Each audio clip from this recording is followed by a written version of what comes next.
नमस्ते। आज मैं छत्तीसगढ़ माध्यमिक शिक्षा मंडल रायपुर द्वारा जो हिंदी विषय के 3 सेट हैं, सेट ए, सेट बी और सेट सी, उनमें से यहाँ पर सेट जो ए है, इस सेट के जो प्रश्न पत्र हैं उनका हल मैं यहाँ पे भेज रहा हूँ, जिसे आप यूट्यूब के माध्यम से देख सकते हैं। यहाँ पे अपन देखते हैं, हमारे पास है का खंड का के पहला प्रश्न का उत्तर, दूसरा, तीसरा, चौथा यहाँ पे है। इस प्रश्न को आप लोग आसानी से लिख सकते हैं। उसके बाद पाँचवा, छठवां, सातवां और आठवां, ये सारे प्रश्न के उत्तर यहाँ पे दिए हैं। ये स्क्रीन को थोड़ा रोक देता हूँ, चाहे तो आप आसानी से इनको देख सकते हैं और देखकर लिख सकते हैं। उसके बाद है हमारे पास दूसरा खंड अपठित काव्यांश का है। इस अपठित काव्यांश में हमारे पास कुल 4 प्रश्न हैं। ये पहला प्रश्न का उत्तर है, ये दूसरा, ये तीसरा और ये चौथा। इन चारों प्रश्नों के उत्तर सही हैं। सारे प्रश्नों का उत्तर आप लिख सकते हैं।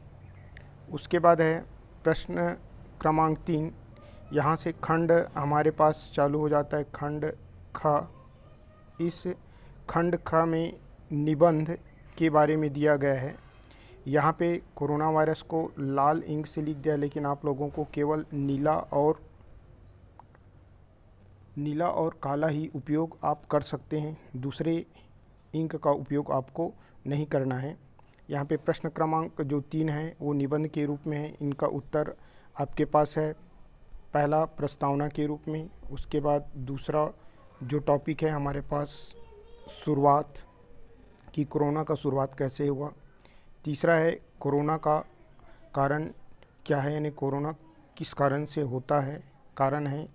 ये उनके लक्षण हैं कि किस प्रकार से कोरोना के लक्षण हमारे शरीर में नज़र आते हैं। उसके बाद कोरोना से बचने के लिए हमें क्या क्या उपाय करना चाहिए, उपाय, रोकथाम या बचाव यहाँ पे दिया गया है। उसके बाद है छठवां टॉपिक टीकाकरण अर्थात वैक्सीनेशन के बारे में, वैक्सीनेशन की शुरुआत कैसे हुई, किस प्रकार से है वो। और जो लास्ट टॉपिक है उपसंहार के रूप में यहाँ पे दिया गया है। आगे हम बढ़ेंगे। उत्तर क्रमांक 4, ये हमारे पास पत्र लेखन है। पत्र लेखन में हमारे पास जो दिया गया था कि अपने जो सहपाठी जो मित्र है अशोक चौधरी, उनके साहसिक कार्य के लिए सम्मानित करें, यानी लॉकडाउन के दौरान उनके द्वारा जो कार्य किए गए हैं उनके लिए उनको सम्मानित करने की बात कही गई है। यहाँ पे प्राचार्य शासकीय उच्चतर माध्यमिक विद्यालय, आप विद्यालय का नाम लिखोगे, जिला का नाम लिखोगे, मैं इनको छोड़ दिया हूँ। फिर आप यहाँ पे दिए गए चीज़ों को आप लिख सकते हैं और लिखने के बाद अंत में यहाँ पे आप दिनांक लिख देना। आपका आज्ञाकारी शिष्य अब सा ऐसा लिखा गया है। ये इस प्रकार से आपके पास रोका हूँ, इनको आप देख सकते हैं, आसानी से लिख सकते हैं। इस प्रकार से वीडियो को रोक कर आप लिख सकते हैं। उसके बाद है उत्तर क्रमांक 5। इसमें हमारे पास जो जन संचार के बारे में उससे रिलेटेड 4 प्रश्न हैं। चारों प्रश्न में एक एक नंबर का है। पहला प्रश्न का उत्तर हमारे पास आ के रूप में, ये बा, ये सा और ये दा, सारे प्रश्नों का उत्तर यहाँ पे है। आप इनको लिख सकते हैं, जिसमें आपके पास द है कार्टून कोना। उसके बाद है प्रश्न क्रमांक 6। कहानी के तत्वों के केवल और केवल नाम पूछा है। इसको याद कराने का ट्रिक भी आप लोगों को बताया था, कचक दे भाव करके। उसी के आधार पे इनके तत्वों का नाम आपको लिखना है। उसके बाद है प्रश्न क्रमांक 7। प्रश्न क्रमांक 7 में समाचार माध्यम में काम करने वाले पत्रकारों के प्रकार के बारे में पूछा गया है। यहाँ पे 3 प्रकार है। पहला अंशकालिक पत्रकार, पहला पूर्णकालिक पत्रकार, दूसरा अंशकालिक पत्रकार और तीसरा फ्रीलांसर या स्वतंत्र पत्रकार कहते हैं। ये इनके प्रकार हुआ। उसके बाद प्रश्न 8, यहाँ से खंड ग चालू हो जाता है। खंड हमारे पास जो ग है, ये खंड ग, इसमें उत्तर क्रमांक जो 8 है, इसमें आपके पास 3 प्रश्न दिए गए हैं। जो पठित काव्यांश है दिए हैं, उसके नीचे जो प्रश्न दिए उनके उत्तर आपको लिखना है। यहाँ पे पहला प्रश्न का उत्तर है, फिर ख, फिर ग। उसके बाद उत्तर क्रमांक 9, यहाँ पे दो प्रश्नों का उत्तर यहाँ पे दिया गया है, 9 का क और ख, जिसको आप लिख सकते हैं। शिल्प सौंदर्य यहाँ पे पूछा गया। शिल्प सौंदर्य में आपको क्या क्या लिखना है, इसमें सब लिखा जा सकता है। भाषा, शैली, रस, छंद, अलंकार जितने हैं, शब्द गुण, शब्द शक्ति, सारी चीज़ों के बारे में इसमें लिखा जा सकता है। उसके बाद उत्तर क्रमांक 10, यहाँ पे हमारे पास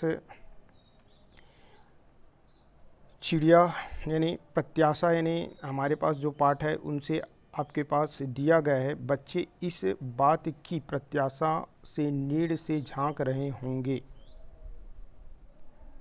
कि सुबह से भोजन की तलाश में निकले उनकी माँ जो है उनके लिए भोजन ला रहे होंगे। ये जो पाठ है हमारे पास दिन जल्दी जल्दी ढलता है, हरिवंश राय बच्चन जी का है, उससे रिलेटेड है प्रश्न 10वां का क। उसके बाद ख, तुलसीदास की जो कवितावली है उससे संबंधित प्रश्न है, उनका उत्तर यहाँ पे आपके पास है। उसके बाद है उत्तर क्रमांक 11, इसमें कुल हमारे पास 3 प्रश्न हैं। ये पठित गद्यांश पर आधारित प्रश्न हैं। पहला प्रश्न का उत्तर यानी 11 का क, फिर ख, फिर ग, ये हमारे पास दिया गया है, इनको आप लोग लिख सकते हैं अच्छे से देखकर। उसके बाद है उत्तर क्रमांक हमारे पास 12, इसमें हमारे पास कुल 3 प्रश्न हैं, 3 और एक 4 प्रश्न हैं। पहला प्रश्न क के रूप में ये आपका काले मेघा पानी दे पाठ से लिया गया है। जो लड़कों की टोली है उनको मेंढक मंडली कह के वे लोग चिढ़ाते थे, जो इनसे रुष्ट रहते थे, जो इनसे चिढ़ते थे, इनके शोर शराबे, उछल कूदल, गली में कीचड़ वगैरह जो फैलाते थे, इनसे जो लोग चिढ़ते थे वही उनको मेंढक मंडली कह के पुकारते थे। उसके बाद डॉक्टर भीमराव अंबेडकर का जो श्रम विभाजन है, उसमें यहाँ पे उनके द्वारा जाति प्रथा को श्रम विभाजन का रूप न मानने के पीछे जो तर्क दिए गए हैं वो 4 तर्क यहाँ पे हैं। ग है आदर्श निबंध की विशेषता यहाँ पे दी गई है, इसको आप लिख सकते हैं। उसके बाद इंदर सेना सबसे पहले गंगा मैया की जय क्यों बुलाते थे, तो ये वाला आपका है, यानी काले मेघा पानी दे पाठ का है। इस प्रश्न का उत्तर यहाँ पे दिया गया है, 3 टॉपिक में लिखा गया है, ये तीसरा टॉपिक है। उसके बाद है उत्तर क्रमांक हमारे पास है 13। उत्तर क्रमांक 13 में आपका स्टार्ट हो जाता है वितान वाले। यशोधर बाबू अपने आप को समय के साथ ढालने में असफल होते हैं, जबकि उनकी पत्नी जो है सफल हो जाती है। उसके बारे में इसमें बताएं, यहाँ से यहाँ तक यशोधर बाबू के बारे में, जस्ट उसके बाद उनके पत्नी के बारे में लिखा गया है। उसके बाद है हमारे पास उत्तर क्रमांक 14 का, ये 14 का है। इसमें लेखक जो है किस प्रकार से कवि बना, यानी उसके अंदर कविता लिखने की प्रेरणा कैसे जागृत हुआ, इसके बारे में दिया गया है। उसी का भाग है ये भी,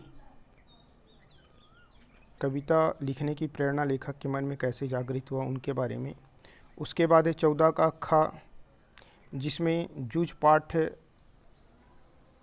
यानी जूझ जो पाठ है कहानी विधा से लिया गया है। इसमें किशोर किशोरियों को कई जीवन मूल्यों की प्रेरणा देती है, उनमें से क्या क्या प्रेरणा देती है, क्या क्या सीख, क्या क्या संदेश हमें देती है, उसी के बारे में इसमें बताया गया है। तो यहाँ पे 5 टॉपिक डाल के लिखा गया है, क्योंकि 4 अंक का है तो कम से कम 4 तो लिखना है, एक आध गलत भी हो जाए तो चलेगा, 5 रहेगा तो आपको 4 में 4 पूरा मिलेगा। इस प्रकार से ये हमारे पास समाप्त हो जाता है। विश्वास करता हूँ कि आप लोगों को ये प्रश्नों के उत्तर समझ आएंगे। वीडियो रोक रोक कर आप देखकर लिखेंगे। वीडियो देखने के लिए धन्यवाद।